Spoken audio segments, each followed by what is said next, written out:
Hi, my name's Jay Rappaport, and I'd like to do a South by Southwest panel talk about a project I've been working on for about a year, which I call an Edtech Co-op. It's like a farmer's market except for Edtech companies. And the idea is that companies who offer digital premium subscription resources will offer their resources for free through the co-op, provided through institutional access only through institutions, and to take that offer to a state level, to state level contacts.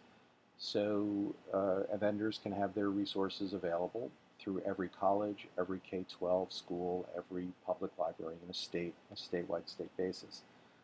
Um, so the reason for doing this is that I've worked in the field for many years, most recently with a venture-backed edtech startup, and I can tell you it's getting harder and harder to sell things. And one estimate from the Navitas and the Global EdTech Landscape report that they did says there's over 15,000 EdTech teams in the world. And we're all trying to call the same contacts, and I think we're canceling each other out. When no one's getting through, it's difficult to make our case. From the institutional side, those that have resources they're on the receiving end of all these phone calls and marketing and advertising. And it's difficult for them to understand what's out there and to know that they're getting good pricing, to understand who the companies are that they're talking to. It's disorganized for them as well, and I don't think it works for them as well. And thirdly, uh, this is probably most compelling, is that many institutions in the country, especially K-12 schools and especially public libraries, don't have the resources to buy anything. And the only thing they get is what's available, made available to them through the state, that the state buys it for them.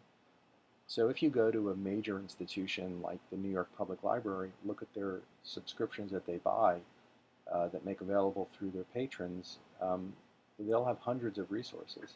But if you go to a small library, a rural library, you'll see they only have a handful of resources. So as much of a difference as it is between the major institutions and the really tiny institutions, it's even a larger difference between the tiny edtechs and the rest of the population that really don't get to see what they have.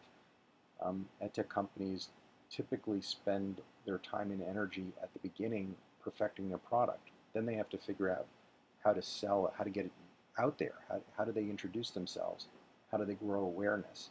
That's a problem for every edtech company. And unless you have a lot of advertising money to play with or can hire salespeople, what do you do? So this can be a way to introduce edtech companies to a much broader section of the public than has ever been possible in the past.